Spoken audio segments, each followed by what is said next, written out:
today is Luke chapter 13, verses 10 through 17. On a Sabbath, Jesus was teaching in one of the synagogues, and a woman was there who had been crippled by a spirit for 18 years. She was bent over and could not straighten up at all. When Jesus saw her, he called her forward and said to her, "Woman, you are set free from your infirmity." Then he put his hands on her, and immediately she straightened up and praised God.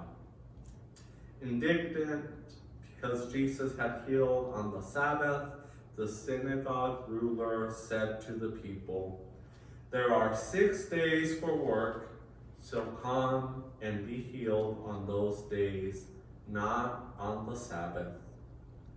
The Lord answered him, "You hypocrites, doesn't each of you on the Sabbath unite his ox or donkey from the stall and lead it out to give it water?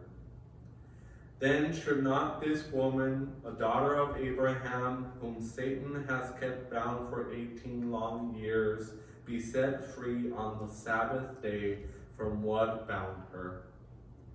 When he said this, all his opponents were humiliated, but the people were delighted with all the wonderful things he was doing.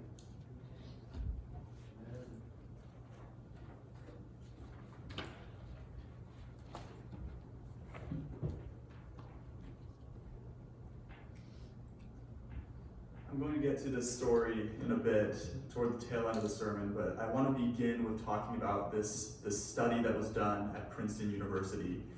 At Princeton University, they took several students from Princeton Seminary, these people who were studying to be pastors and priests and ministers of other faiths, and they had them prepare a sermon on this story of the Good Samaritan. And most of us, even if you weren't raised religious, you probably are familiar with the story of the Good Samaritan, or at least heard the phrase. But I just want to kind of go through the story really quickly here. In Luke chapter 10, verse 29, it says, "But wanting to justify himself, he asked Jesus, 'Who is my neighbor?' A man was going down from Jerusalem to Jericho and fell into the hands of robbers, who stripped him, beat him, and went away, leaving him half dead. Now by chance a priest was going down that road, and when he saw him, he passed by on the other side. So likewise a Levite, when he came to the place and saw him, passed by on the other side. But a Samaritan, while traveling, came near him, and when he saw him, he was moved with pity. He went to him and bandaged his wounds, having poured oil and wine on them. Then he put him on his animal, brought him to an inn, and took care of him. The next day, he took out 2 denarii, which is about 2 days' wages. He gave them to the innkeeper and said, 'Take care of him, and when I come back, I will repay you whatever more you spend.' Which of these 3 do you think," Jesus asked, "was a neighbor to the man who fell into the hands of the robbers?" The man said, "The one who showed him mercy." And Jesus said to him, "Go and do likewise." And so, like I said, these students at Princeton Theological Seminary were told to prepare a sermon on this. And as they did, they arrived prepared to present their sermons. And there were 3 different groups. The first group were told, "Hey, you're late. They were expecting you a few minutes ago. You'd better hurry. It shouldn't take but just a minute." And so this was considered the high hurry condition. The second group, they were told, "They are ready for you. Please go right over there." And this was considered the intermediate hurry condition. And then the last group, they were told it'll be a few minutes before they're ready for you, but you might as well head on over. If you have to wait over there, it shouldn't be long. This was the low hurry condition.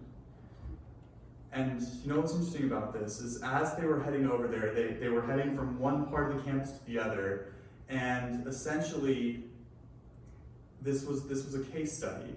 And so what the people who were leading the study did is they had an actor who was on the side of the pathway on their way over, who was clearly in desperate need of help, basically reenacting the parable of someone who desperately needed help. And you know what they found? That people who were 10% of those in the high hurry condition actually stopped and helped. These were people who were pastors and priests. And these were people who were literally about to present a sermon on this Good Samaritan story of someone who stopped and helped. Only 45% in the intermediate hurry condition stopped, and 63% in the low hurry condition stopped. And once again, these were future ministers. These were people who were not exactly practicing what they preached in this scenario. And so Daniel Baston, the person who led the study, he noted a person not in a hurry may stop and offer help to a person in distress. A person in a hurry is likely to keep going. Being in a hurry decreases our chances of doing good.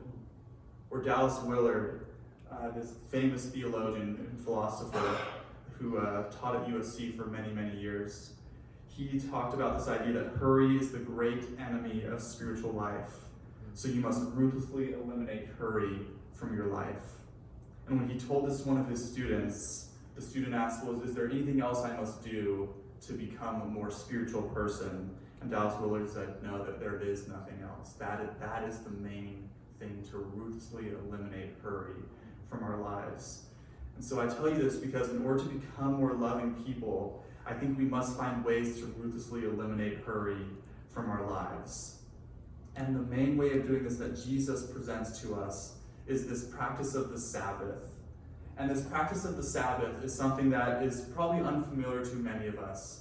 We might just think of it as a day off, but in the Jewish calendar, the Jewish ritual, it was more than just a day off. It was a day of absolute rest, to take a step back from all of your responsibilities and truly to lean into God, to lean into the Spirit, and to try to become more loving, to slow down, and to become a more loving person through that practice of rest. Because let's be honest, when we're in a hurry, we're not the most loving people, and when we're not rested, we're not the most loving people. And so Jesus and the Jewish calendar presents us this practice of Sabbath.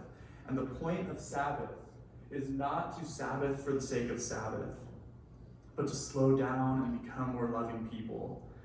And I want to emphasize this time and time again. Anytime I talk about the spiritual disciplines, these practices from the way of Jesus, I want to emphasize that the point of this is not to earn God's favor, but to slow down and become more loving people. I'm a Christian universalist. I don't believe anyone is going to hell. And so the notion that anyone can be punished for not practicing the way of Jesus, for not being loving enough or not participating enough, that's not what this is about. It's truly about just becoming a more loving person. And so that's the practice of Sabbath.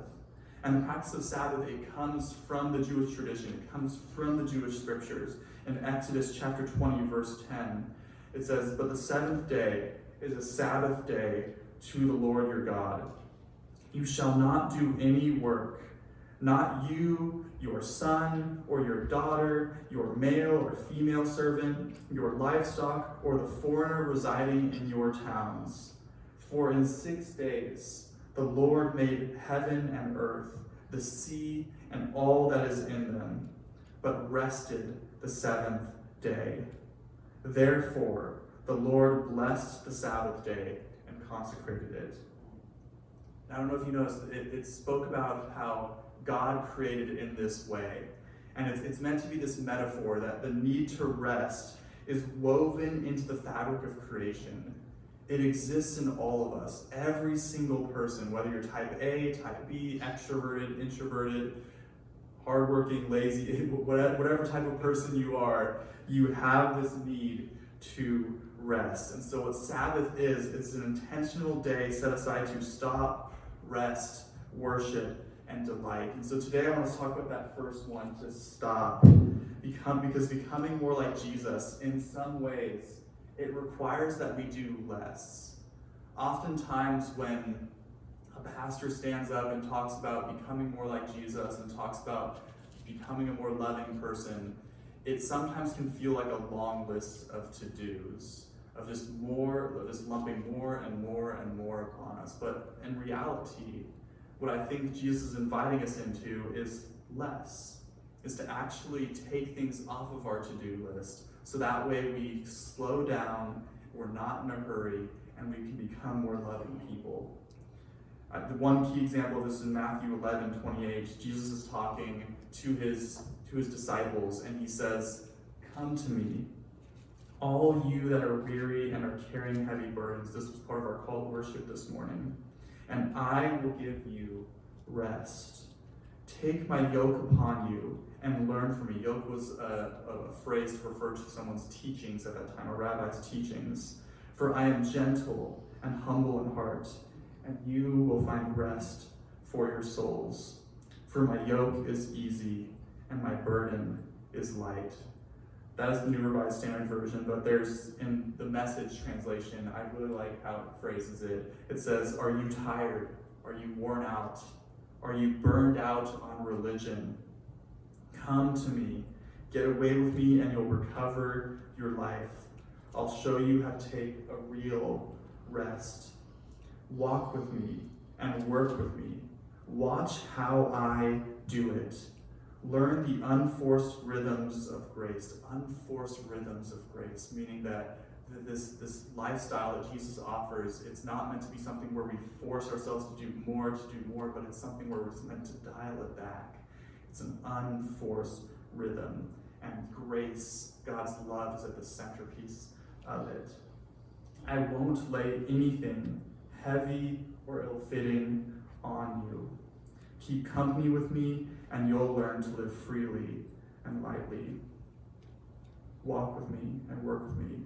Watch how I do it. Learn the unforced rhythms of grace. I won't lay anything heavy on you." That unforced rhythms of grace, once again, that just goes back to that key idea that Jesus is God of unconditional love. And so there's nothing more that we can do to earn God's love. And so becoming more like Jesus, in some ways, like I said, requires that we do less. It requires that we stop, and it requires that we take an intentional day. Because let's be honest, stopping takes intentionality. With all the different things that we have going on in our world, all the different things that we have going on in our personal lives, it takes intentionality. Which is why Jews today who practice the Sabbath, on Friday night, before the Sabbath takes place, that's the time where they're washing their dishes, that's the time where they meal prep, and so that will look different for all of us, but it requires that we essentially take that intentional time to say, okay, what are the things that maybe stress me out? What are the things that maybe take up a lot of my time, take up a lot of work, that are not restful for me? And to seek to do that in the time that is leading up to the Sabbath, and to do that in the time that is leading up to your day off. And so the question that I really want to pose to all of us is, what if you took a day? Or if that's not possible for you, what if you even took half a day to stop, to rest? And once again, the point of this is not to Sabbath for the sake of Sabbath, but it's to slow down and become more loving people. And I tell you all this in regards to the story where Jesus heals on the Sabbath. It might seem like an odd detour that I talked about, the Good Samaritan and all that, but ultimately, the theologian John Mark Comer has noted that about 2/3 of Jesus' healings took place on the Sabbath. And the reason for that is because the Sabbath is a day to experience healing. That in all the struggles of our day-to-day lives, it's a day to experience healing. It's a day to rest. It's a day to recover. And so I would highly encourage you, wherever you're at in your journey, wherever you're at in your walk, whatever you have going on in your day-to-day lives, to try to find a day. It doesn't have to be Saturday like in Judaism. It could be whatever day you have off in your schedule, to look at your schedule and go, what if I took a day to intentionally stop? What What if I from that, to go into the rest of your week in a more slower, more intentional manner to seek to become a more loving person. So my friends, may you practice Sabbath. May you seek to find a day or half a day to be able to rest and to slow down, and may you become more loving, Christ-like people in the process. Amen.